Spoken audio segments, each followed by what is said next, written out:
हाँ जी guys, so video बहुत लंबी हो गई है। तो वीडियो को जैसा आप पहले देखते थे वैसे ही देखो। और तो और आप लोग इस वीडियो को पूरी ज़रूर देखना और वीडियो को उतना ही प्यार देना जितना पहले देते थे और आज भी दोगे।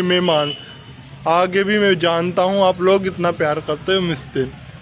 सो गाइस, आप लोगों को वीडियो फैलानी है और सर की मोटिवेशनल एंड मैम की मोटिवेशनल स्पीकिंग ज़रूर सुनना और वीडियो को एंड कर देखना।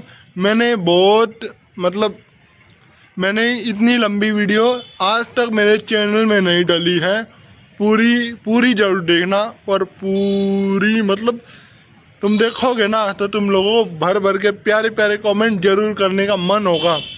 और वीडियो को फैला दो जितना हो सकता है। आप लोगों फैमिली मेम्बर जहाँ तक वीडियो जा सकती है फैला दो। एंड दी एंड वीडियो को लाइक कमेंट शेयर सब्सक्राइब।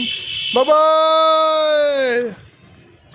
हाँ जी guys, so welcome back to my blog channel. Show में आज जा रहा हूँ कोचिंग सेंटर, जो कि आज हमारे यहाँ Parimal sir and Babita madam आ रहे हैं और उनके स्वागत के लिए मैं तैयार हो चुका हूँ और मैं निकल रहा हूँ छाता लेकर, जस्ट बिकॉज बारिश बहुत तगड़ी हो रखी है गाइस। देखो गाइस, तो अब देखते हैं वहाँ कैसा माहौल है।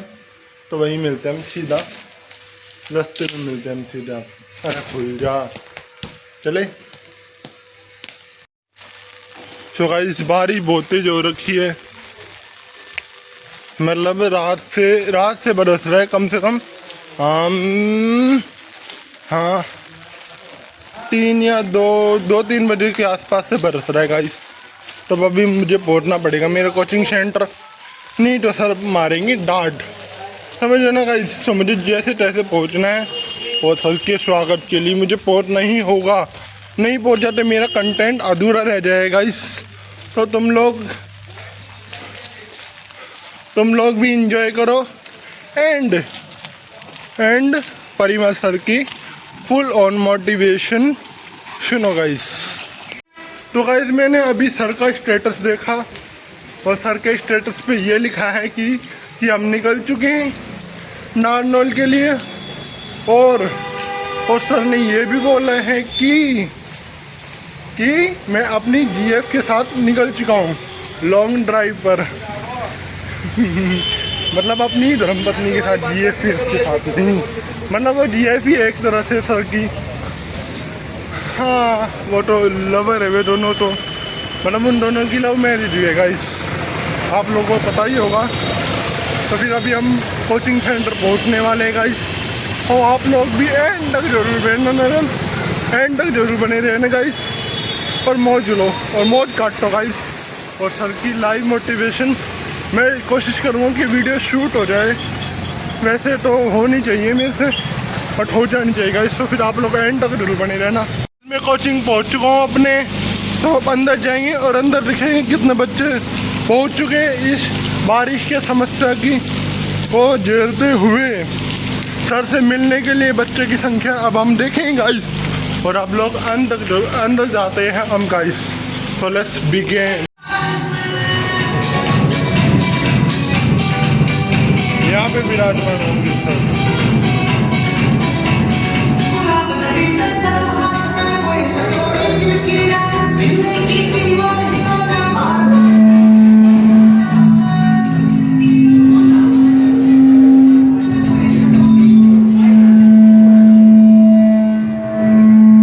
अभी थोड़ी देर में पहुंचने वाले हैं और हम उनके स्वागत के लिए तैयार बैठे हैं। ये सारे बालक तैयार होकर बैठे हैं। अरे चिकना हो गया है सर से मिलने। चिकना ना मीठा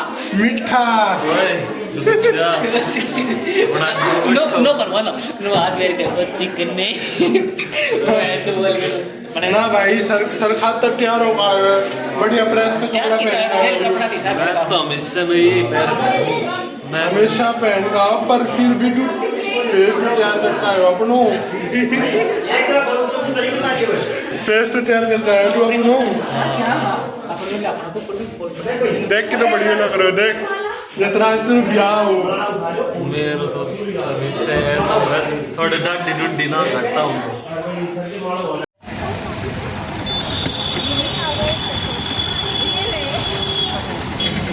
सर नमस्ते। वो बात देंगे वो बच्चे वहाँ तो गाड़ी लेके आएंगे ना।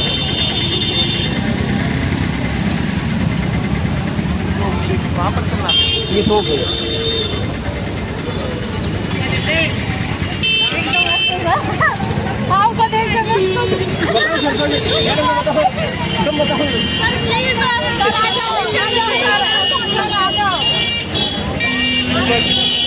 आप की कैमरा ले आए।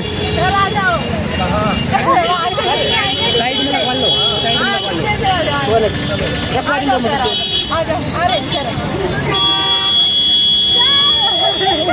चलो जाओ ना।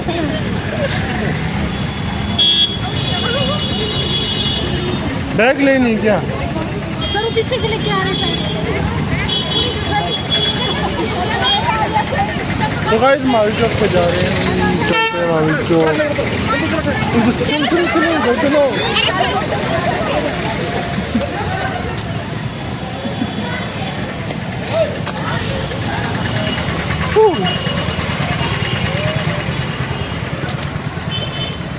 तो गाइस हम महावीर चौक पे जा रहे हैं, महावीर चौक। अब हम आ रहे हैं।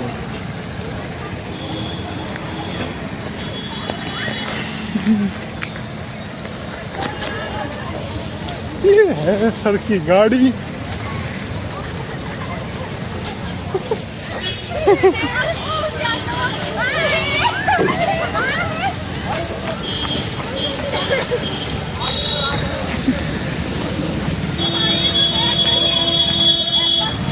सर वो रेड ब्लू ब्लू को चलना है। चलो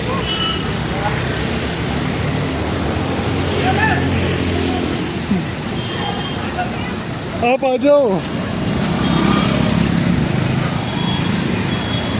तो गाइस सर ने हमारे को देखते हुए गाड़ी रोक दी है ताकि हम सबसे पहले वहाँ पहुँचे और सर का स्वागत करें महावीर चौक पर। गाइस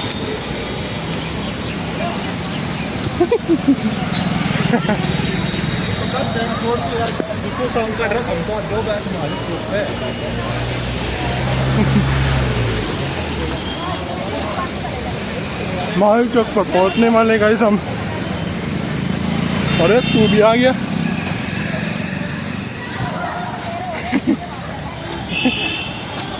मैडम तो कैमरामैन बन गई आज तो।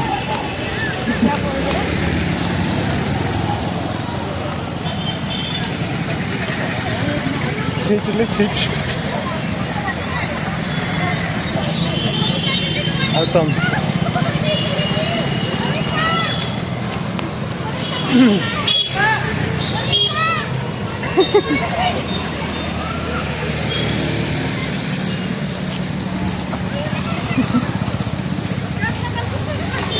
ये सारे बच्चे पूरी मेहनत के साथ पहुंच रहे हैं महावीर चौक पर।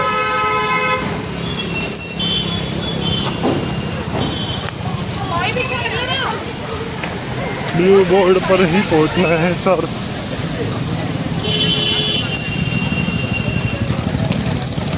अरे तो इतनी बहुत है। मैं वीडियो बना रहे हो आप? मेरे को लगा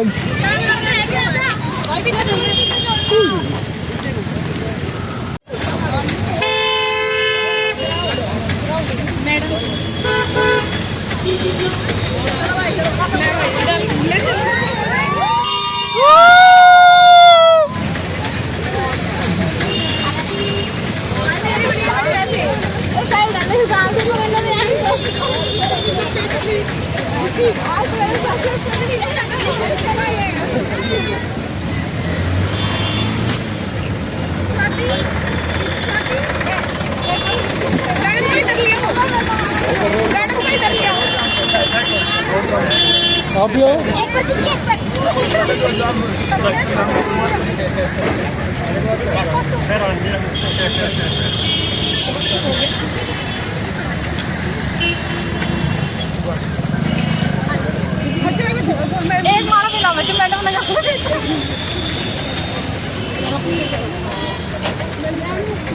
साथ में आ जाओ।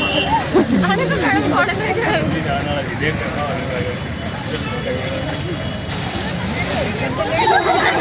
चले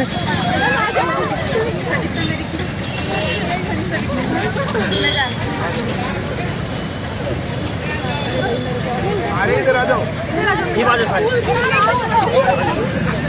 रुक के मैडम तो पीछे ले चलो कोई के पीछे मैडम तो पीछे रह गए। रुको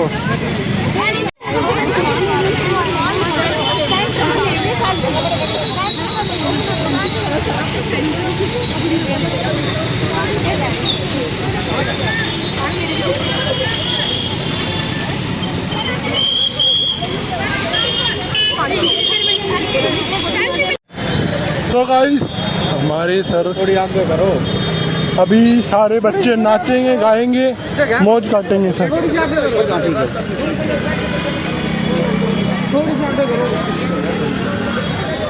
थोड़ी सी थोड़ी आगे करो, थोड़ी आगे। पीछे पीछे पीछे लेना है ना, इससे पीछे पीछे लेना है क्या, डीजे के पीछे पीछे लेना है ना।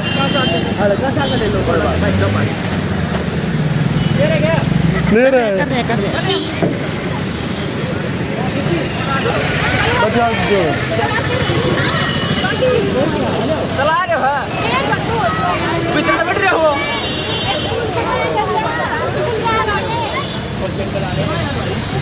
और चलाना वाला ना बैठो।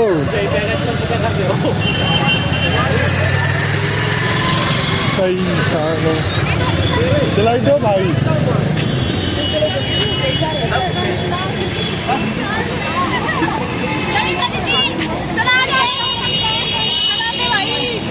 चलवा दे राहुल भाई, चलवा दे चलवा दे। चलवा दे। अरे मैडम आप भी क्या ओ मैडम फोटो खींचो, आ जाओ।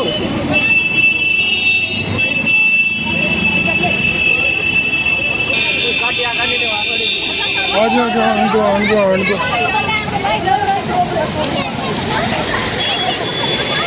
मैं कह रहा हूँ एक दिन में कुछ घोड़ा ना पड़ रहा है, बेल चलना चाहिए कोई ना। ट्रैफिक थोड़ी है, ट्रैफिक थोड़ी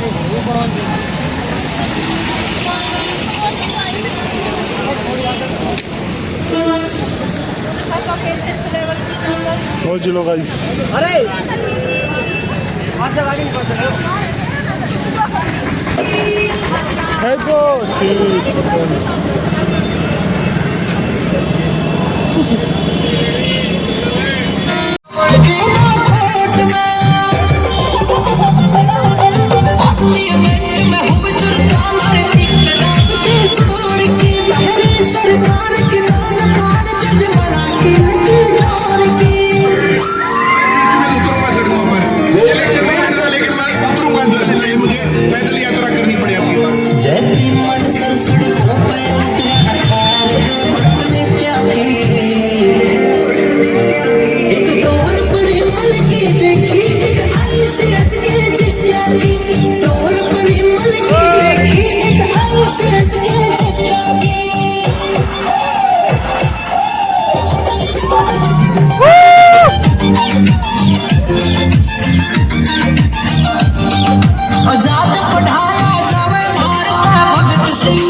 मैंने इन बच्चों के लिए पसीना पा रखा और जरूरत पड़ी तो खून पा दूंगा। पढ़ाई के लिए जीना ये सिखावे या तकनीक फरिश्तों की। एक डोर पर पल के देखी एक आईसीएस के चिट्ठी, डोर पर पल के देखी एक आईसीएस के चिट्ठी। मैं बीच में उतरूंगा सड़कों पर, इलेक्शन नहीं लड़ना लेकिन मैं उतरूंगा, मुझे पैदल यात्रा करनी पड़े अपनी। जैसे मन सर सड़कों पर रखा है बचने क्या की।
जिते हम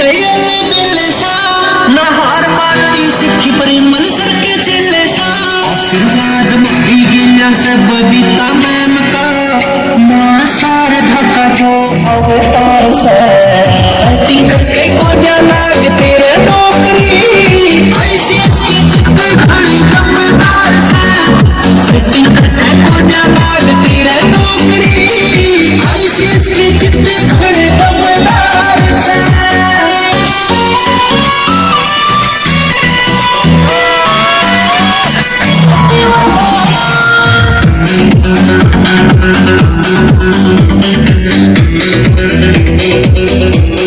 भगत सिंह ने फॉलो करके न बोली उनके चक्कर में हो कबाओ मैंने वो सिलेक्शन कोई नहीं से टक्कर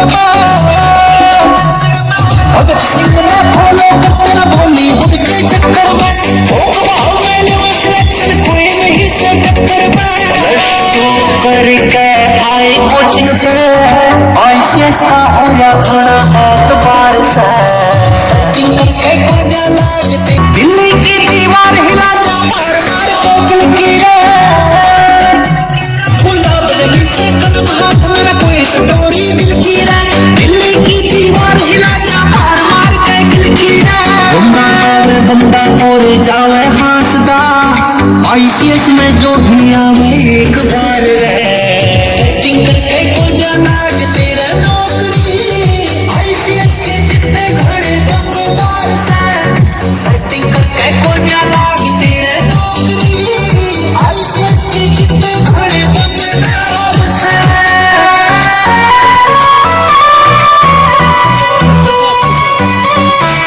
मुझ में आकर जो स्ट्रेस करता बच्चा खतर उसने बड़ी पल बना सजी में शीश झुका हूँ चर्चा जी मीडिया ने कराया जिनका श्रृंगार सा सेटिंग करके कोडिया लाग तेरे नौकरी आईसीएस के जितने बड़े दमदार से सेटिंग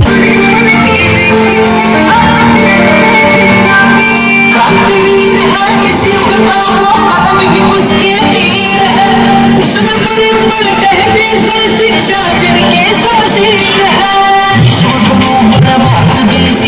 मुझे पैदल यात्रा करनी पड़ी आपकी बात जय भीम मन संसद हो पैर गिरा न खैर है बदले क्या एक टोर पर पल के देखी एक आईसीएस के जितना टोर पर पल के देखी एक आईसीएस के जितना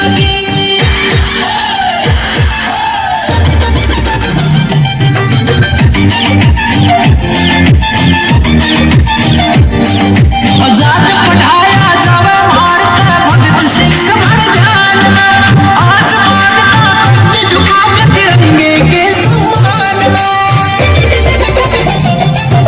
शिक्षा क्रांति लाया पर मतदारों के ठेके खोल रहे रेगुलर भर्ती होनी चाहिए देश का फ्यूचर बोल रहे मैंने इन बच्चों के लिए पसीना पा रखा और जरूरत पड़ी तो खून पा दूंगा खुदाई गेल जीना ये सिखावे या तकनीक पड़ी क्या की एक तौर पर पल के देखी एक आईसीएस के जितना भी तौर पर पल के देखी एक आईसीएस के जितना भी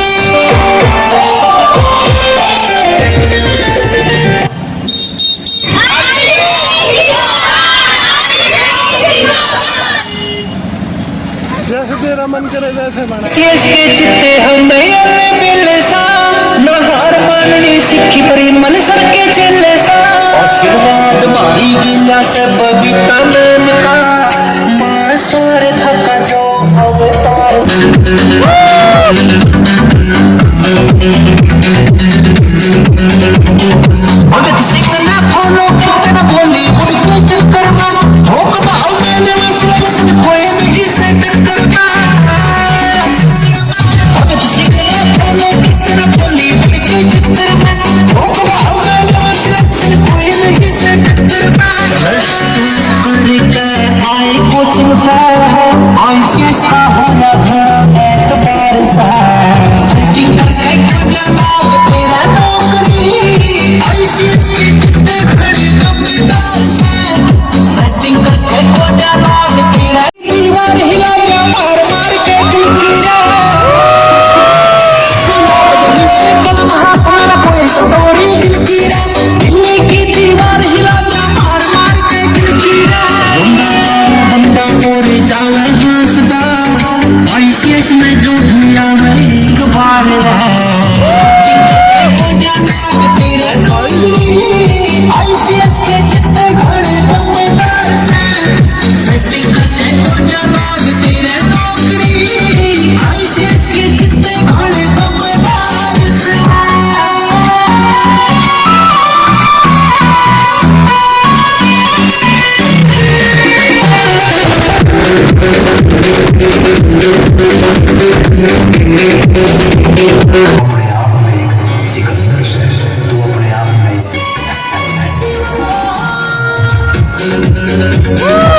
चलो चलो चलो।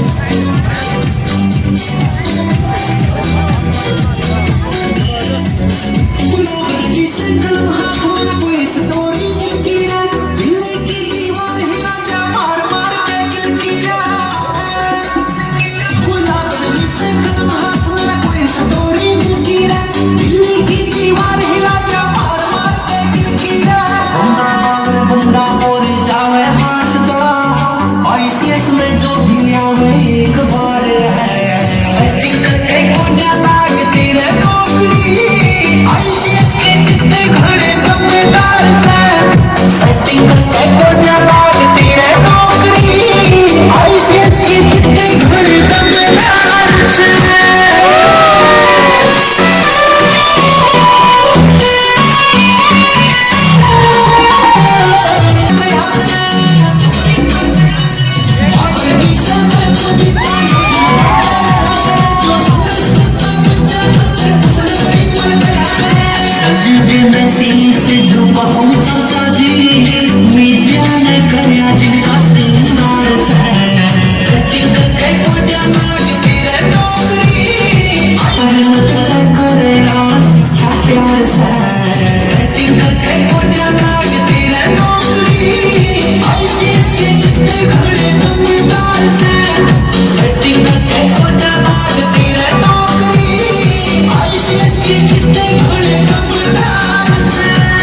ये दुख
अरे मत फोड़ो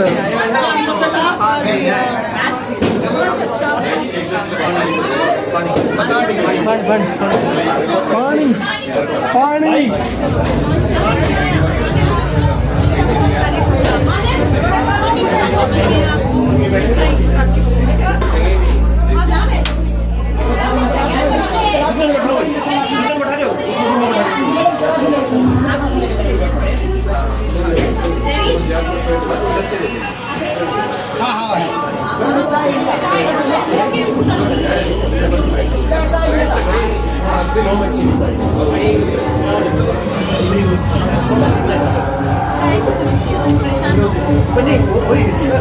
देखो अन्य का है ये गाँव है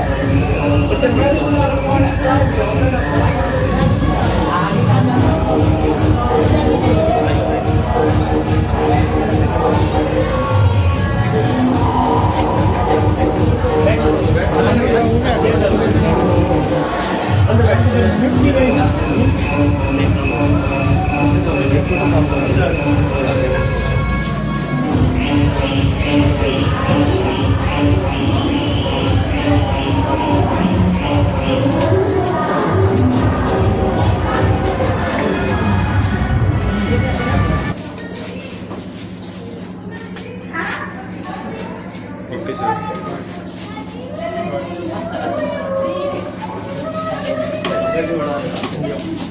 हाँ हाँ चलो।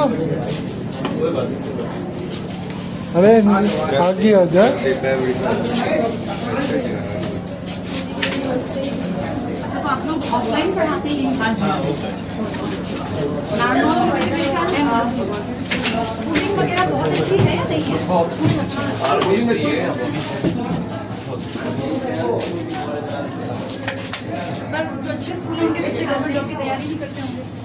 हाँ स्कूल में पढ़ा रहा हूँ 11th क्लास के बच्चे। कहाँ पर किस स्कूल में पढ़ा रहे हैं?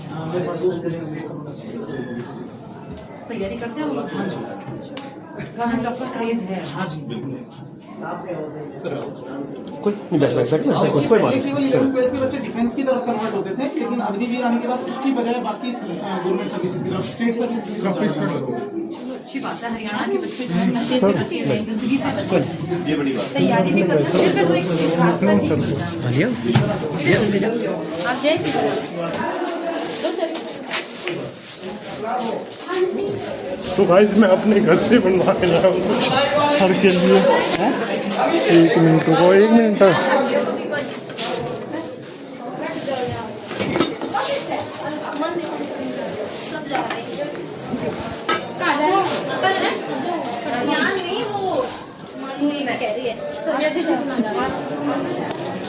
चलो गाइस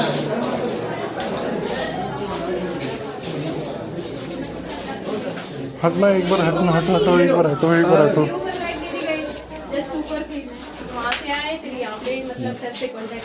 ले 1 मिनट दियो भाई। खाओ खाओ। सर की बातें बताई इनको आगे लाइव नहीं है भाई। सर ये लो तुम्हारी जो अपनी इच्छा से ठीक है, ले लो, खाओ, एक खाओ। फिर कितने दिन पढ़ी बेटा? सबको मिल गया ना? मैं 7 महीने पढ़ी थी ICSE। फिर ये स्टाफ मांगी जी मतलब फिर ज्वाइन कर लिया एज स्टाफ? स्टाफ। हाँ जी। हाँ जी अटेंडेंट। ये क्या है? मीठे चावल है सर, गुड़ के बने हुए सर।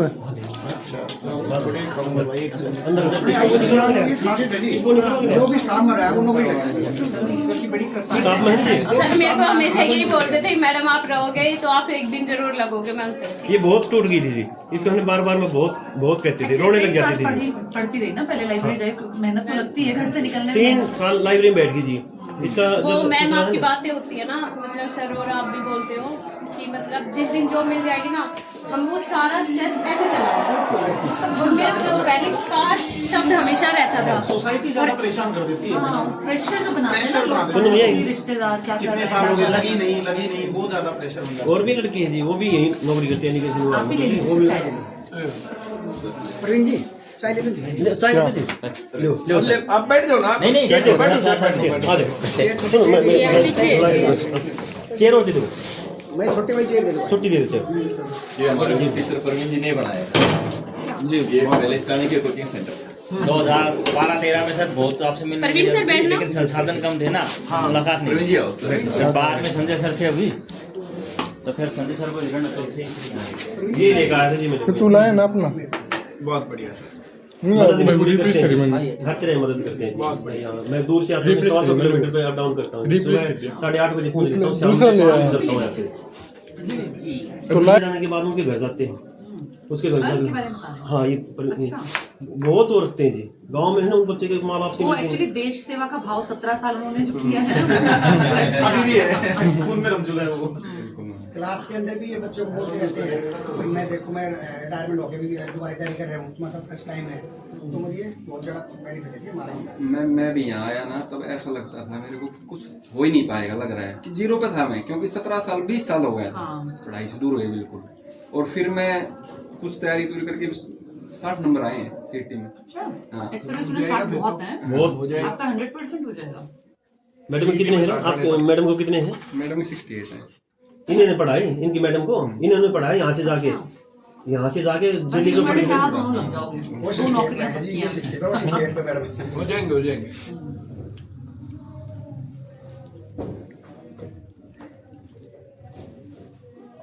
मेहनत करते रहना चाहिए। देखो फल कब मिलेगा ईश्वर जाने, पर अपना कर्म है कि काम करते रहो। जिस काम पे हो उस काम को पूरी तल्लीनता से करो, चाहे टीचर हो या स्टूडेंट हो या किसी भी क्षेत्र में।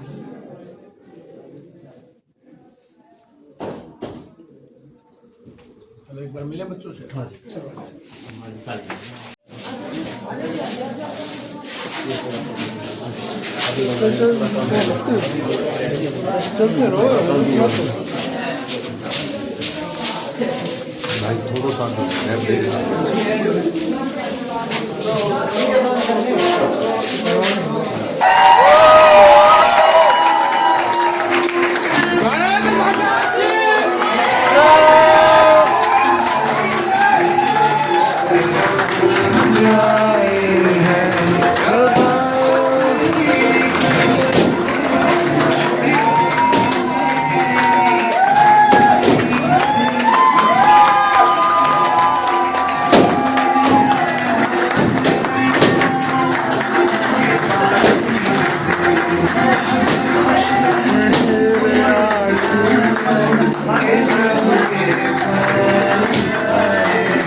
बैठ जाओ बैठ जाओ बैठ जाओ। ऐसी शख्सियत मौजूद हैं जिन्होंने न केवल हजारों युवाओं को सरकारी नौकरी के सपने देखना सिखाया बल्कि उन्हें हकीकत में बदलना भी सिखाया।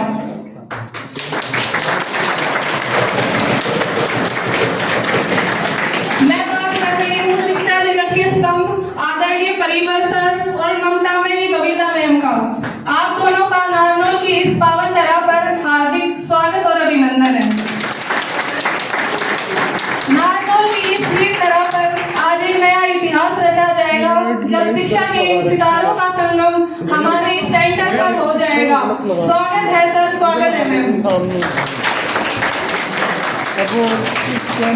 अब मैं Shri Sanjay sir ICS coaching centre Narnaul के निदेशक और पूरे आईसीएस नारनौल और सभी बच्चों की तरफ से सर से रिक्वेस्ट करती हूँ कि एक बार मंच पे आए और परिमल सर और बबीता मैम का स्वागत करें।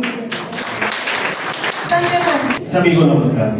मैं सबसे पहले आदरणीय परिमल सर, मैं बबीता मैम का मेरी तरफ से कोटि कोटि नमन। जो हमारे यहाँ आईसीएस नारनौल पहुँचने बड़ा सौभाग्य है हमारे आईसीएस नारनौल का। जो सर मैडम यहाँ पहुँचे, बहुत बार बात होती थी मीटिंग में, भाई तुम बुलाता नहीं, तुम बुलाते नहीं। मैं सर बुलाता था पर मेरा वो नहीं है। अभी एक दिन ऐसा दिन आएगा आप खुद कहोगे आगे भाई तेरे पास आ रहे हैं तो प्रोग्राम करना, और वो दिन आ गया तुम्हारी। बड़ी खुशी होती है जब बच्चे देखे रोड पे नाचते गाते रहे सर से, कितने पॉजिटिव हो। देखो ये होता है आईसीएस का करेज, परिमल सर का बबीता मैम का करेज है ना। सेंटर तो और भी देखे होंगे लेकिन आपने आईसीएस जैसा कोई नहीं, कोई भी नहीं, कहीं भी नहीं है। जो 4 पहली बार मैं नारनौल आने इतना कॉम्पिटिशन था, बहुत ज्यादा, बहुत सेंटर थे। मगर भाई देखो क्या होगा क्या नहीं होगा, लेकिन सर ने जो बातें बताई मीटिंग में हर बात फॉलो करता था। हर एक बात, वो टूर की हो, फंक्शन की हो, हर एक प्रोग्राम में। ये सारे बच्चे तुम्हें पता है, मैं हर प्रोग्राम में बीच में आता हूँ, तुम्हें बोलता हूँ सर ने बोला टूर पे चलना है, सर ने बोला पार्टी करनी, मैं बोलता हूँ तुम्हें, तुम जितने आते हो उसी हिसाब से पार्टी हो जाती है। अब मैं आदरणीय परिमल सर को स्टेज पे बुलाने का होता हूँ। पहले मैं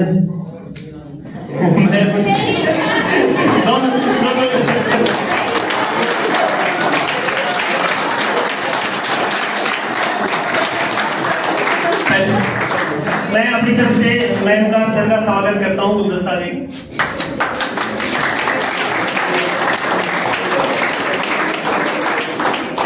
भाई वो आवाज नहीं आई आईसीएस के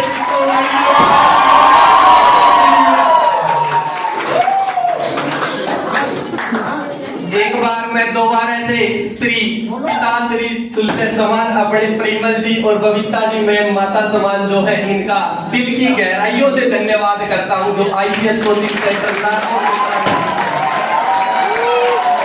देखो भाई ज्यादा समय न लेते हुए हम लोग तो आपके बीच में रहते हैं, पर एक चीज जरूर दिखी, भाई अगर मैथ सीखना है तो परिमल जी से सीखना है भाई साहब।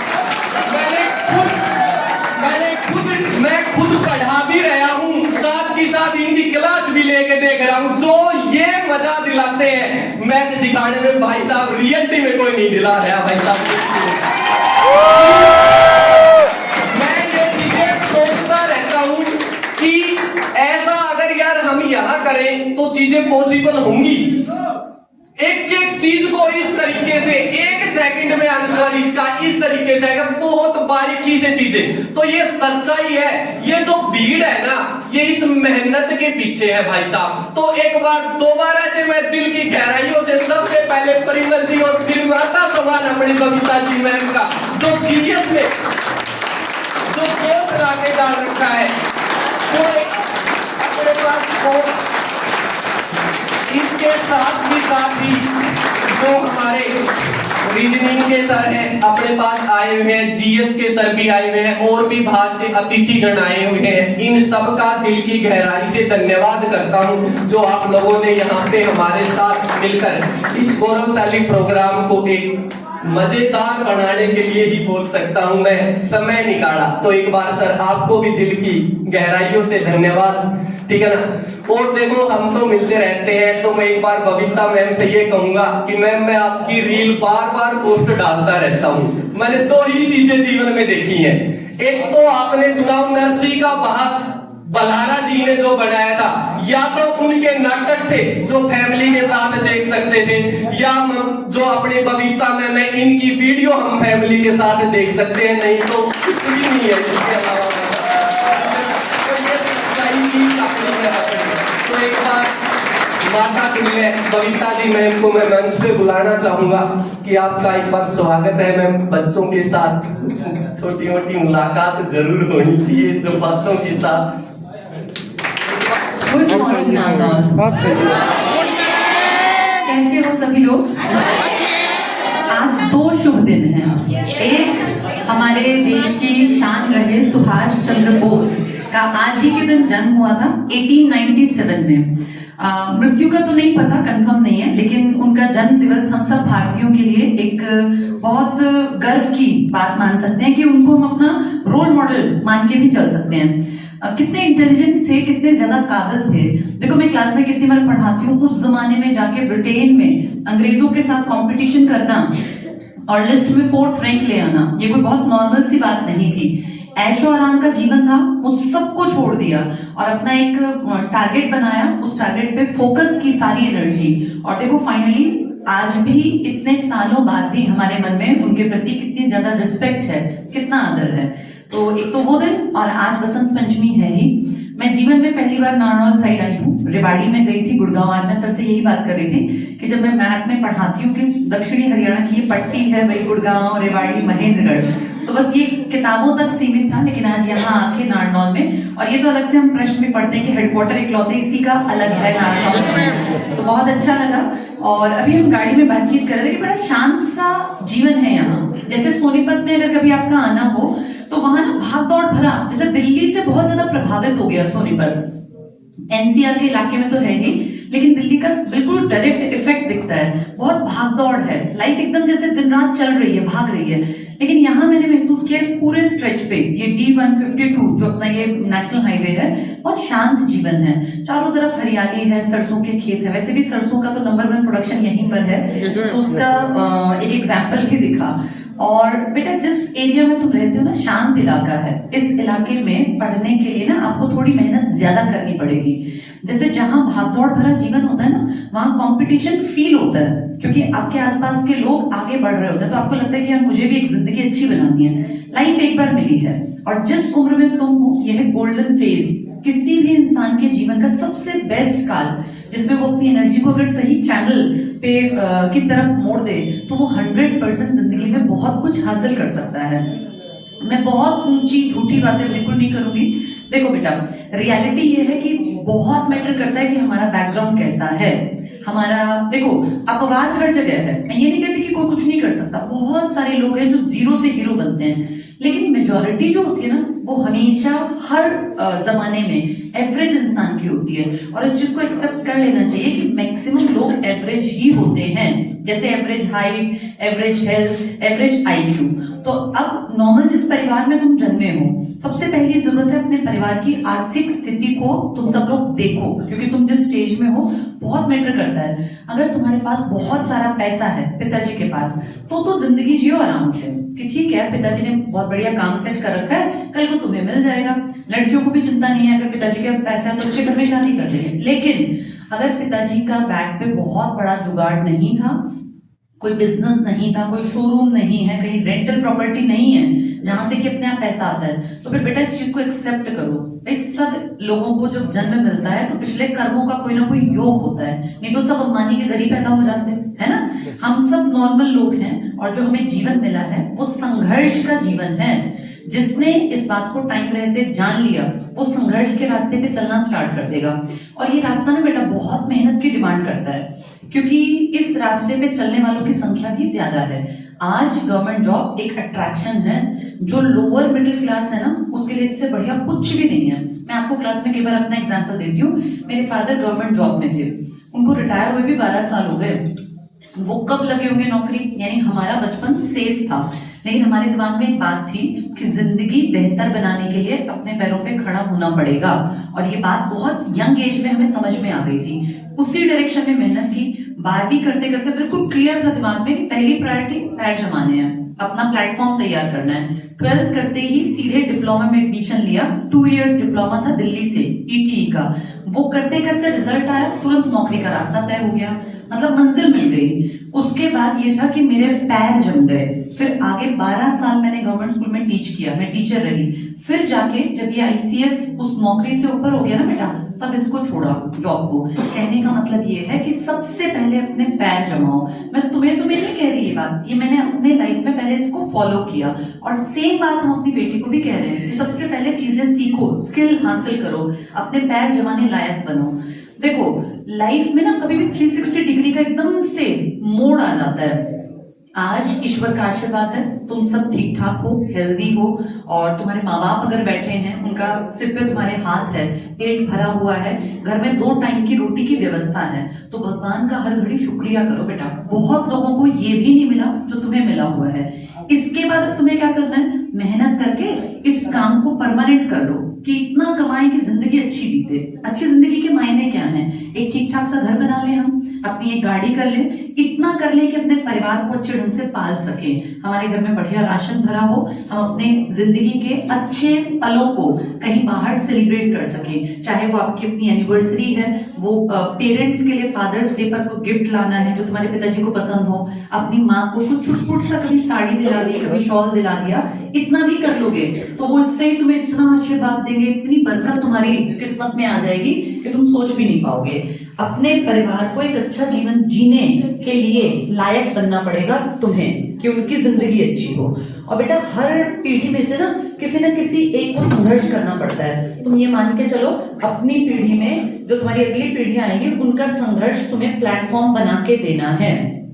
जो मुश्किल हालात तुम देख रहे हो सकता है किसी के घर में एक ही कमरा हो, 2 ही कमरे हो, पढ़ने के हालात ना हो सकता है किसी को किताब लेना भी बड़ा महंगा दिखता हो, क्योंकि मुझे पता है नॉर्मल परिवारों में एक एक पैसे की कीमत होती है, किसी को किराया भी चुकता हो, रोज के किराए के पैसे मांगने पड़ते हो।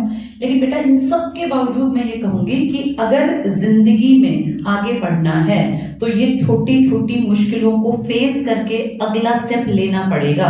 हम ये सोच के घर बैठ जाएं, पढ़ाई छोड़ दे कि यार पैसे की कमी है, 10 तरह के और भी शौक होते हैं ना, उनको छोड़ दो। ज्यादा महंगे कपड़े, महंगे शूज या रोज बदल बदल के कपड़े पहनना, इनकी कोई जरूरत नहीं है। 2-4 जोड़ी कपड़े रखो, 1 जोड़ी जूते बहुत हैं। अपनी किताबों पे और अपने जो ये नोट्स और ये सब है ना बेटा, इन पे पैसे को इन्वेस्ट करो, क्योंकि ये तुम्हें इस काबिल बनाएंगे कि कल को तुम 60,000, 70,000, 50,000 की नौकरी कर पाओ, उतने लायक बनो। आज तुम ये सोचो कि किताब ना लें या हम इस चीज में कमी कर दें, पेन खराब ले लें, ये तुम्हें भी लगेगा 10, 20, 50, 100, 200, 500 रुपए बच गए, लेकिन बेटा ये ना आगे जाके दुखी करेगा। किताबों पे खर्च किया पैसा एक इन्वेस्टमेंट है, अपने ऊपर इन्वेस्ट करो और बाकी सारे शौक हटा दो। महंगी कोई चीज मत लो, तुम्हारी एज में ज्यादा शौक पालने नहीं चाहिए। महंगे फोन की कोई जरूरत नहीं है, जब कमाने लगोगे ना 2-3 सैलरी जोड़ के तब ले लेना आईफोन, तब तो अच्छा भी लगेगा। अब वैसे घर में दाने ना हो और वैसे आईफोन लेके लड़का या लड़की घूम रहे हैं तो महा बेवकूफी है। समय के अनुसार ना अपनी चीजों को देखना और समझना पड़ता है। जो बच्चे अच्छे घरों से पलते बढ़ते हैं ना वो अपने शौक जल्दी पूरे कर सकते हैं। भैया उनके घर में पैसा है, क्रैक है, उनके पिताजी ने इतना कर रखा है, लेकिन इसका ये मतलब नहीं कि हम दोष देने लगे अपने फादर को कि आपने हमारे लिए कुछ नहीं किया। नहीं, सोचो तुम स्वस्थ हो ना तो ये जीन्स तुम्हारे जो स्वास्थ्य अच्छा है इसके लिए भी माँ बाप का धन्यवाद। नहीं तो कितने लोग पैदाइशी बीमार होते हैं जिनको रोज दवाइयों पे ही सांसें लेनी पड़ती हैं। तो अगर एक स्वस्थ शरीर मिला है और ठीक ठाक पढ़ाई तुम्हें समझ में आती है तो बेटा जिंदगी को आगे तुम्हें लेके जाना है।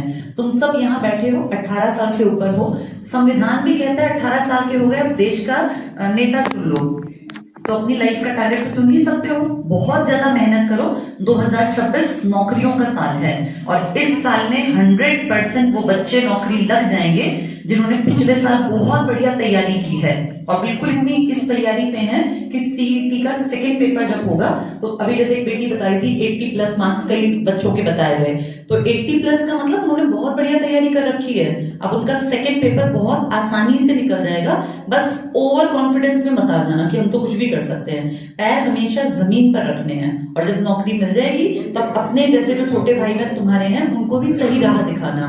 तो ये बेटा हर एक की ड्यूटी है। इस साल खूब मेहनत करो, जम के पढ़ो, अपनी लाइफ को सेट कर दो और 2026 की जब तक दिवाली आएगी ना, मैं आज ये बता रही हूँ यहाँ जनवरी में 100% बहुत सारे लोगों को इस साल की दिवाली से पहले ज्वाइनिंग्स मिल जाएंगी और उनकी दिवाली होगी सरकारी नौकरी वाली। लेकिन वो होगी किसकी? जो अब मेहनत कर रहे हैं या जो पिछले साल से मेहनत कर रहे हैं।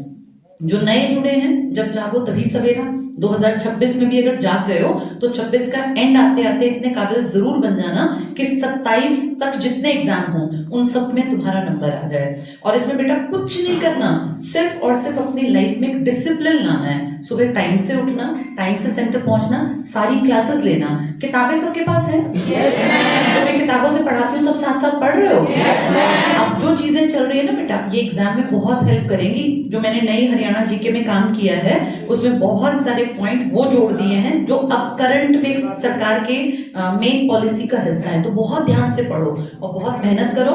वो माँ बाप जो जिन लोगों ने तुम्हें पाल पोस के बड़ा किया, कई लोगों को हो सकता है अभी वो समझ में ना आए उनका त्याग, लेकिन बेटा बहुत बहुत शुक्रिया करो अच्छे स्वस्थ शरीर का, ठीक ठाक बुद्धि के। अगर तुम स्वामी हो तो तुम लोग ब्लेस्ड हो और सिर्फ सुबह उठ के भगवान का शुक्रिया किया करो कि जो जीवन दिया इसका बहुत बहुत धन्यवाद। इसको बेहतर बनाने के लिए बस भगवान से ये प्रे करो कि हमारे सिर पे अपना हाथ रखना, हम मेहनत के रास्ते पे चलते रहें। और बेटा जिसने मेहनत की है ना जीवन में, मेरी उम्र 43 ईयर्स की हो गई, मैं तुम्हारी मदर जितनी एज मैंने देख ली, मैंने जिंदगी में आज तक कोई नहीं देखा जिसने सच में जम के मेहनत की हो और उसे रिजल्ट ना मिला हो। हाँ, मैंने वो बच्चे देखे जिन्होंने कई बार 3 साल मेहनत की, रिजल्ट 3-3.5 साल बाद मिला। मैंने वो बच्चे भी देखे जो साल भर मेहनत करके रिजल्ट हासिल कर गए। तो 3 साल पुराने बच्चे को ये नहीं सोचना कि मैं पढ़ाई छोड़ दूं, उसे सोचना कि मेरी किस्मत में 2022 वाला पेपर अगर मेरा नहीं पास हुआ तो कोई बात नहीं, ये 25 वाला मैंने अच्छा दिया, अब 26 में नौकरी लग जाएगी। कई बार किस्मत थोड़ा सा ज्यादा स्ट्रगल करवाती है आपसे, लेकिन हमें स्ट्रगल में टूटना नहीं है। जितनी भी मुश्किल प्रॉब्लम तुम्हारे सामने आए, बस एक लाइन याद रखनी है कि समय की फितरत है, समय की आदत है कि वो बदल जाता है। आज अच्छा है तो तैयार रहना चाहिए, कल को टफ टाइम भी आ सकता है। अपने कंधों को इतना मजबूत बना लो कि उस टफ टाइम को तुम झेल पाओ। अब जैसे भगवान ना करे, जैसे मैंने एक दिन शायद एग्जाम्पल दिया था, सोनीपत की ब्रांच में एक लड़का कई महीने बाद आया, तो उसने जैसे पैर छुए तो मैंने उसको आशीर्वाद दिया, तो उसकी आंखों में आंसू थे। हार्डली 21-22 साल का लड़का वो। मैंने पूछा बेटा बहुत दिन बाद आया? बोला मैम मेरे पिताजी का एक्सीडेंट हो गया गाड़ी से और माँ और पिताजी दोनों चले गए। 21-22 साल का लड़का, एक उसकी बहन, घर में एक बुजुर्ग दादा दादी, 4 लोग रह गए। सोचो उस लड़के की जिंदगी कितनी बढ़िया थी, कितना सुंदर परिवार था, माँ बाप भाई बहन दादा दादी, एक सुंदर परिवार। लेकिन सिर्फ एक कोई घड़ी ऐसी मनहूस थी, उसके माँ बाप चले गए। माँ बाप के जाते सोचो उस लड़का, वो 21 साल का लड़का एकदम से बड़ा हो गया, क्योंकि बहन की शादी उसके कंधों पर आ गई ना, उन दादा दादी का बुढ़ापा उस बच्चे के ऊपर आ गया। मैंने उसको कहा बेटा अब इसका कोई उपचार नहीं है, किसी की सांस तो इंसान वापस नहीं ला सकता, लेकिन अब तू पढ़ ले और 2026 में अपने कंधों पर उन जिम्मेदारियों को, बोझ को तू उठा पाए, इतना मजबूत बन जा। अब ईश्वर की दया से मैं जब देखती हूँ मुझे अच्छा लगता है, उसके चेहरे पे अब थोड़ी मुस्कान रहती है, धीरे धीरे ओवरकम कर गया, लेकिन अब पढ़ रहा है और ईश्वर ने चाहा तो सबके मन से ये प्रेयर निकले कि उसकी नौकरी इस साल लग जाए ताकि उसका परिवार आगे चल पड़े।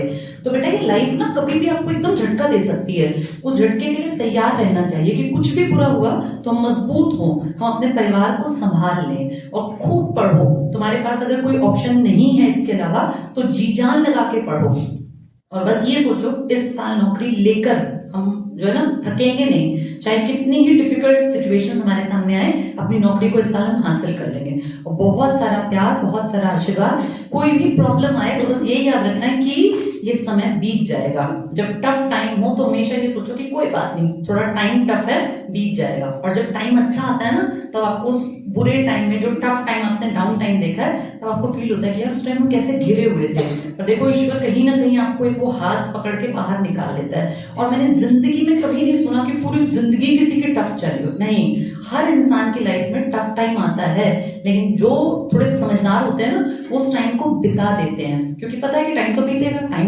जम के तो रहेगा नहीं। कितने बच्चे ऐसे हमारे पास पढ़ने वाले जिनके माँ बाप गुजर गए या माँ विधवा थी, बच्चों को पाल पोस के इतना काबिल किया कि 2-3 भाई बहन थे, सारे लग गए। तो सोचो अगर तुम उनसे बेहतर हो, माँ बाप हैं, स्वस्थ हो, तो फिर भगवान का बहुत बहुत शुक्रिया। बस अपनी मेहनत में ईमानदारी से एक अपना रूटीन बना लो कि सुबह उठना है, मेहनत करनी है, क्लासेस लेनी है, जितना काम कराया वो रिवाइज करना है, डेली का होमवर्क करना है और खूब मेहनत करो बेटा। भगवान पे विश्वास रखो, हर मेहनती इंसान को एक दिन सफलता मिलती ही मिलती है। तो 2026 ये तुम लोगों के हाथ में है सारा। अभी तो जनवरी चल रहा है, अभी 11 साढ़े 11 महीने हमारे हाथ में है। बहुत मेहनत करेंगे और इस साल की दिवाली अपने पैसों से मनाएंगे। इस बार कितनी मेहनत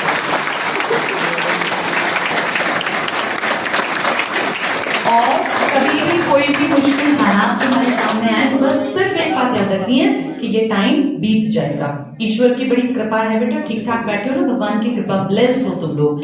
तो मेरी तरफ से इतना ही और ढेर सारी ब्लेसिंग्स, बहुत सारा प्यार, आशीर्वाद तुम सबके ऊपर, तुम्हारे पेरेंट्स का हाथ, उनका साया हमेशा बना रहे। और माँ बाप की दुआएं जिनको मिलती है ना, वो कितने भी मुश्किल हालातों के सामने जो है अड़ी खड़े रहते हैं और वो सारे नेगेटिव टाइम को भी क्रॉस कर जाते हैं। तो बहुत बहुत बहुत सारी ब्लेसिंग्स, ऑल द बेस्ट।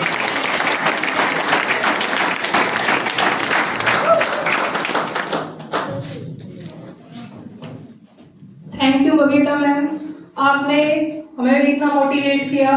तो बबीता मैम के लिए 2 लाइनें हैं। रास्ते भी जानते हैं, पाँव के छाले भी जानते हैं, हम किस दौर से गुजर रहे हैं बस हमारे गुरु ही जानते हैं। आपकी डांट में भी प्यार है और आपकी बातों में कामयाबी का सार है। Thank you Babita ma'am.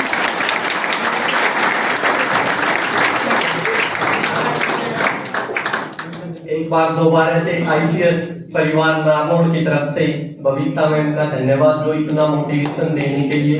देखो मैम ने एक बात बिल्कुल सच्चाई की कहानी है भाई, मेरे साथ भी ऐसी परिस्थिति गुजरी हुई है। मेरे पास भी एक बच्चा पढ़ता था, 2 दिन पहले बच्चा क्लास में आ रहा था, 2 दिन के बाद बच्चों से पता चला 3-4 दिन बच्चा नहीं आया। बोले सर क्या हो गया? बोला सर वो पानी में कहीं जोड़ के पास बैठा हुआ था और उसका पाँव फिसल गया।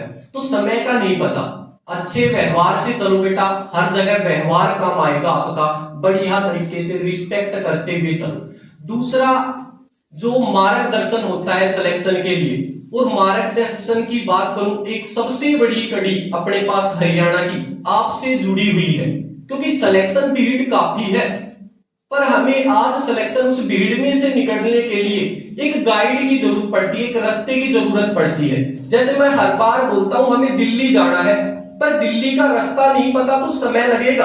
आप दिल्ली पहुंच तो जाओगे बेटा, पर अगर आपको रास्ता पता है तो आप जल्दी से वहां पे पहुंच जाओगे। तो वो रास्ता प्रदान करने के लिए अपने पास गुरुजी और मैम भी बैठे हैं, ठीक है ना। तो उस रास्ते का प्रयोग करते हुए 2026 की जो दिवाली हो वो नौकरी वाली हो भाई आप सबकी। दूसरा अभी मैं परिमल सर के लिए बोलता हूं कि भाई एक चीज है कि बेरोजगारी नहीं है, काम चोरी है। तुमने डेमो अगर लिया होगा तो ये चीज सर बार बार बोलते हैं कि एक दिन बच्चा आता है, दूसरे दिन नहीं आता। 2 दिन क्लास ली, 3 दिन नहीं आता फिर। तो जो ये डिस्टरबेंस है ना, इसके बावजूद भी आपको मैथ सीखने को मिलता है, ठीक है ना। इस डिस्टरबेंस को कम करो। आज मैं सर से भी यही बोलूंगा कि इनमें इतना मोटिवेशन डाल के जाओ, ठीक है ना, कि ये जो मैथ सीखने की जिज्ञासा है इनकी बार बार हर मैथ का क्वेश्चन लिए रखते हैं कि सर मैथ आया और क्या आई, नौकरी आई। मैथ आया, नौकरी आई भाई साहब सरकारी अपने पास। तो एक बार परिमल सर का मैं मंच के लिए आमंत्रित करता हूं सर, एक बार।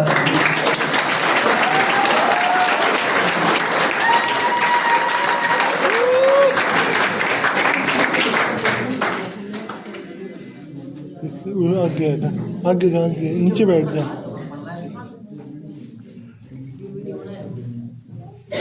मैं जितनी बातें बोलूंगा ये पहले बोल चुका मैं।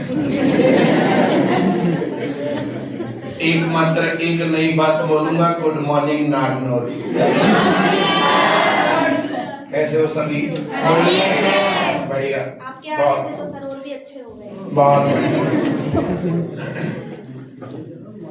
एक बात और बताता हूँ, नारनौल में आए हुए 2-3 घंटे हो गए, एक भी सनीचर नहीं देख लिया। सब लोगों के चेहरे पर बहुत अच्छी मुस्कुराहट है, बहुत खिलखिला करके हंस रहे हो, एंजॉय कर रहे हो दिन को। बहुत बहुत शुभकामनाएं, मेरा आशीर्वाद तुम्हारे साथ है।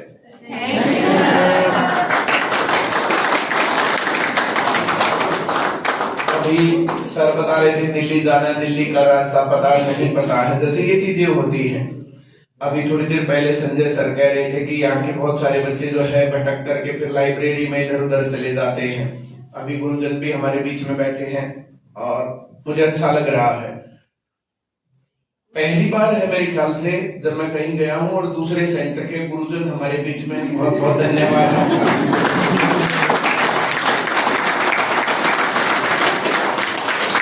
जैसे एक कोई भी आदमी, इसमें चाहे मैं हूं, चाहे बबीता मैम है, चाहे कोई भी एक आदमी है, वो सबको नहीं पढ़ा सकता। सबके इंटरेस्ट एक जैसे नहीं होते हैं, पर सभी लोग जो ना कुछ पढ़ा रहे हैं, कुछ ना कुछ सिखा रहे हैं। हर एक आदमी का थोड़ा थोड़ा योगदान है, किसी का हिडन और किसी का विजिबल। तो इस प्रकार से एक मामला बना हुआ है और धीरे धीरे ये चीजें कि वहां तक पहुंचना, नौकरी तक जाना और ये सब काम करना।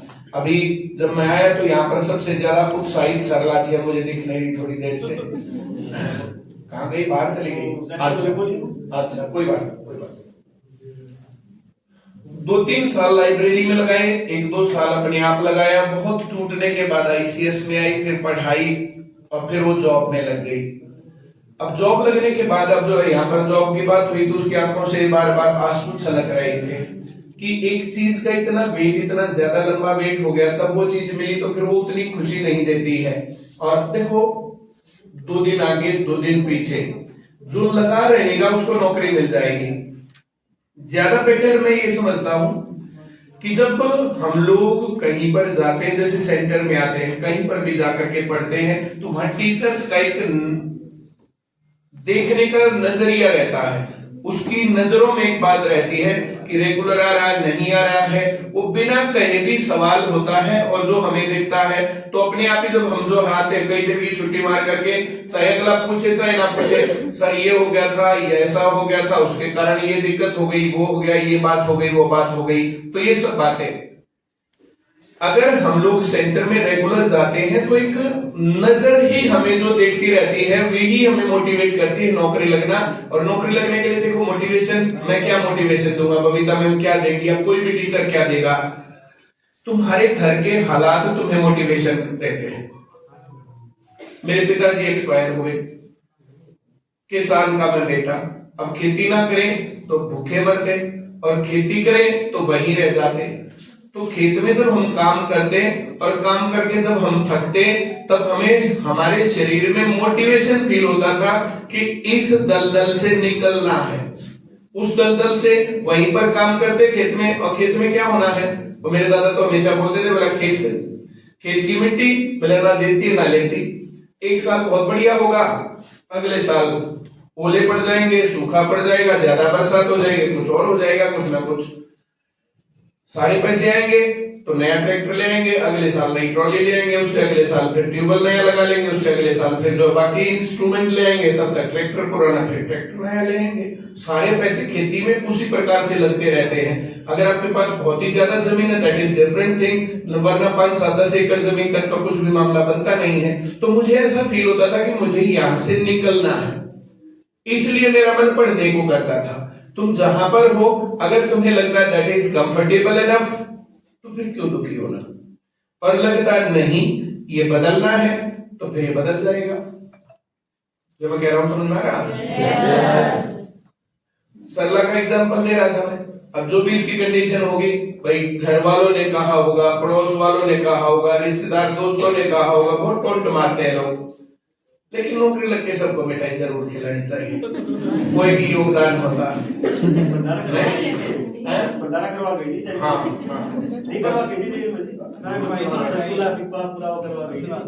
मुझे पता है पूरे हरियाणा में कहां पर क्या हो रहा है पता रहता है। कुछ लोग डायरेक्ट बता देते, कुछ लोग जासूस भी मेरे। मैं शोले फिल्म के सरानी की जेलर से कम थोड़े ही हूँ।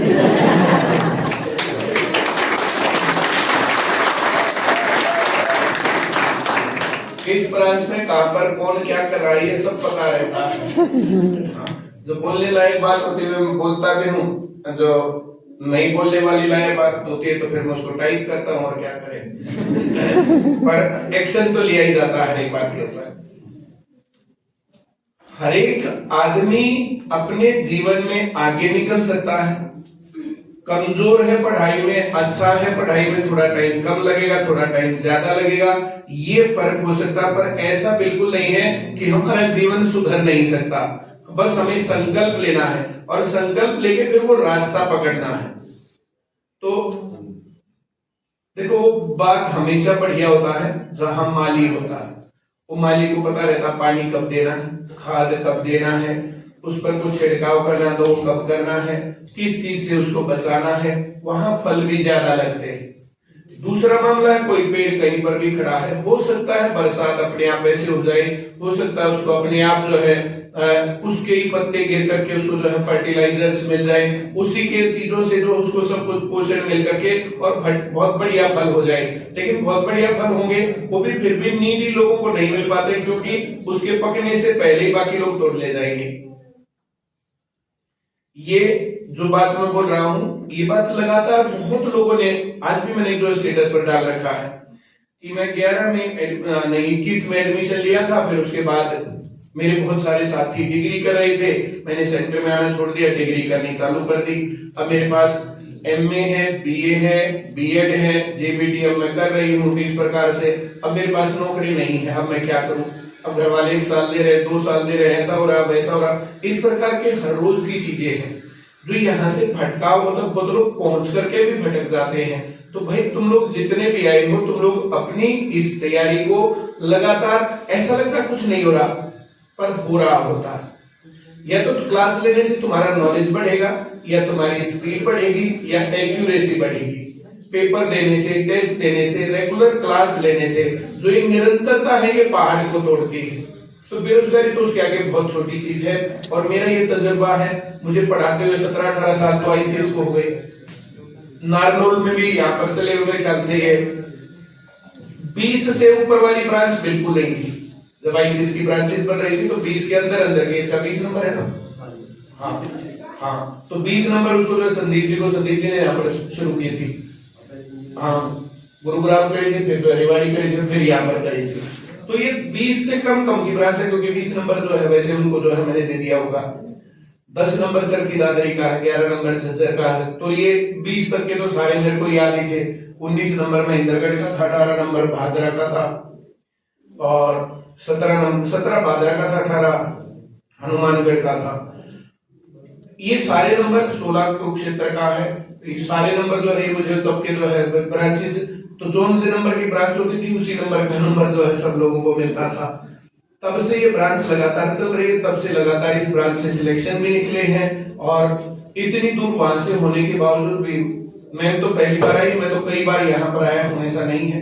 और एक बार तो तुम्हारे आगे गया हाँ, मैं आया तो था, उसके सामने वो था। विश्वजीत क्या के दिया था, संदीप क्या के, तो मैं बहुत बार यहाँ पर मैंने बहुत विजिट किए हैं। अब तो मैं काफी दिन बाद आया, मेरे घर से 4-5 साल हो गए। तो 4-5 साल से संजय चला रहा, पहले तो फौजी साहब चला रहे थे, विश्वजीत है ना। हाँ, तो एक सही मामला रहा है। और अब की बार मैं देख रहा हूँ सबसे कम स्टूडेंट्स है, पर कम हो चाहे ज्यादा हो, एक बहुत इंपॉर्टेंट चीज होती है। एक बच्चा ही अपने आप में बहुत बड़ी चीज है। तुम लोग जिस दिन जॉब लगोगे उस दिन हमें बहुत खुशी होगी। और जितने भी बच्चे इस प्रकार से आते हैं, पढ़ते हैं, तैयारी करते हैं, बीच में हार के छोड़ के मत जाना। बस ये तो पहुंचे ही नहीं तो बात दूसरी, पहुंच गए और तब बेरोजगार रह गए तब दिक्कत है, अच्छा सा नहीं लगता। तो सभी लोग जॉब लगने तक रेगुलरिटी से क्लासेस लोगे तो सबसे ज्यादा फायदा मिलेगा। कुछ लोगों को फिर लगता नहीं हम तो लाइब्रेरी में पढ़ेंगे, वहां पढ़ेंगे, वहां पढ़ेंगे, तो बिना माली हो, कोई तुम्हें देखने वाला नहीं है, कब रास्ता भटक गए पता नहीं चलता है। तो अगर फैसिलिटी है तो उसको यूज करना चाहिए, ज्यादा बेनिफिट ये है। और कुछ तुम चाहते हो तुम्हारे लिए बोलूं तो बताओ, क्या बोलूं बताओ? चुटकुले तो मैं सुनाता ही ना रहता। मेरा मुख्य तौर पर काम चुटकुले सुनाना नहीं है, मेरा मुख्य तौर पर काम पढ़ाना है। तो चुटकुले तो कोई बात हुई तो याद आता, कोई संदर्भ में याद आता, ऐसे नहीं कुछ मेरे को याद आ जाए। मैं कल परसों जो है इधर ही आए थे हम, चरखी दादरी से आकर महेंद्रगढ़ से उधर, कई दिन हुए, 2-3 आदमियों से मिलना था। आते जाते कहीं मेरे साथ जो है वो सत्यवान सरवाजी हैं, वो नटराज थिएट्रिकल ग्रुप चलाते हैं। सोनीपत के जितने कलाकार हैं वे उसने बनाए, आज के मॉडर्न कलाकार सभी उसने बनाए हैं। तो आते जाते उनसे बात हो रही थी, तो मैं उनसे पूछ रहा था, मैं आपको चुटकुले हर टाइम याद रहते हैं, ये एक के बाद एक करके याद आते हैं? बोला मौके की बात है, वो हर टाइम याद भी नहीं आते। मैंने कहा, बोला कार्यक्रम चल रहा है और कार्यक्रम के बीच में एकदम से मेरे को बोलेंगे कि आके परफॉर्म कर दो, आकर के एकदम से चुटकुला सुना दो, आकर के 2 मिनट बोल दो। तो बोला सही से नहीं बोला जाता, 2 काम होते हैं, या तो हम मैनेज कर रहे हैं या हम परफॉर्म कर रहे हैं। तो मैंने बोला समझ में आया? तो ये तो कलाकारों के साथ भी है, जो ऐसे आते टाइम मेरे को जो ऐसे याद नहीं आते चुटकुले फुटकुले और ये शेर और शायरी और ये सब करना, ये मेरे को अच्छा नहीं लगता। मुझे लगता कि बहुत भगवान को नमन करके बहुत शांत शब्दों में वे बातें बोलनी चाहिए जो अगले आदमी को बहुत लो लेवल पर फील हो, समझ में आए, अपने आप से कनेक्ट कर पाए सब लोग। तो बबीता मैंने अपने बारे में बताया, उनके पिताजी जॉब में थे, मैंने अपने बारे में बताया, मेरे पिताजी किसान थे। दोनों में एक चीज कॉमन थी कि पढ़ना है, मेहनत करनी है, आगे बढ़ना है, सही रास्ते पर जाना है, गलत रास्तों से बचना है, गलत लोगों से बचना है। वो ही सलाह हम तुम्हें दे रहे हैं, बस इतना तुम कर लोगे तो तुम भी कामयाब। और बताओ क्या बोलो?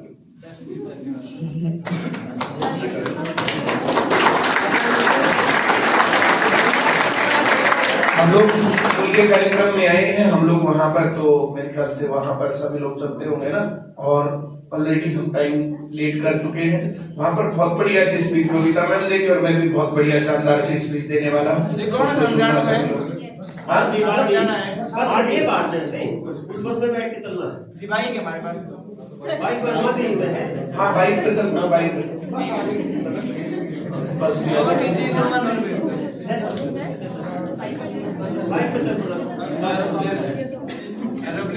Thank you.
तो गाइस सर अभी अंशु बुक डिपो में आए हुए हैं।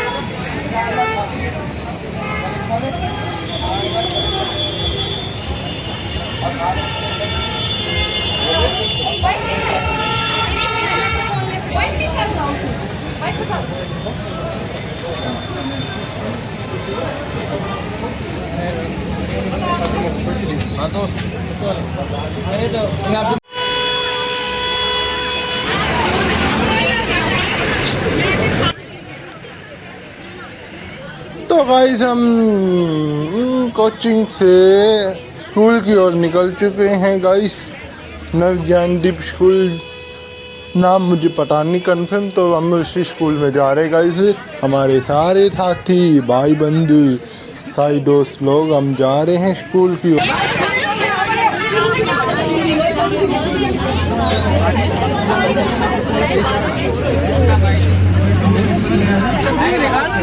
बता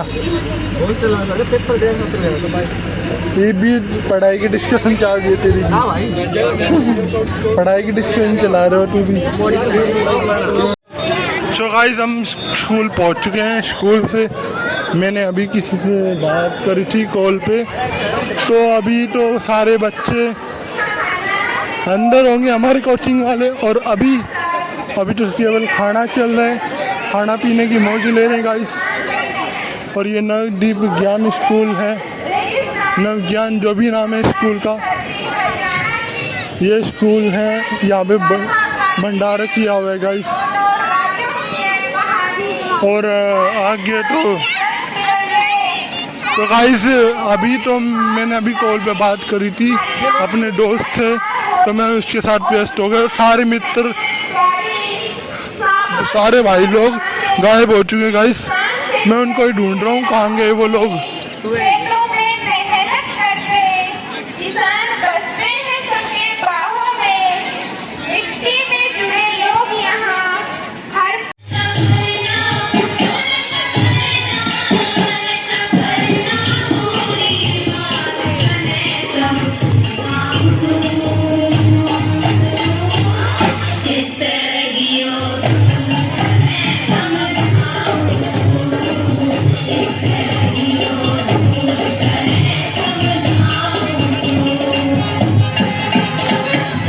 बस के इंतजार में बैठे हैं।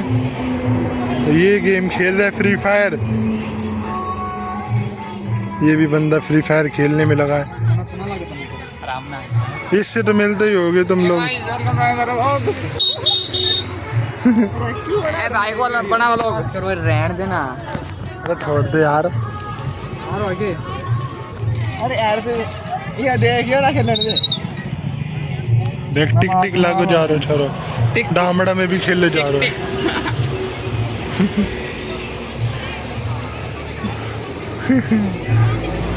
भाई तेरी हाइट कितनी है मैक्सिमम? मेरी 10 फुट। 10 फुट? हाँ सही बता। सही 20 फुट।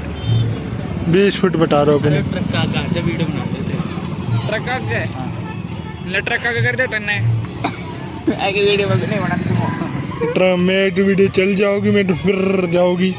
सो गाइस हमने झांकी की भी दर्शन कर लिए, यानी बाबा श्याम के भी दर्शन कर लिए। हाँ जी गाइस, सो वीडियो को यहीं ख़त्म करनी होगी।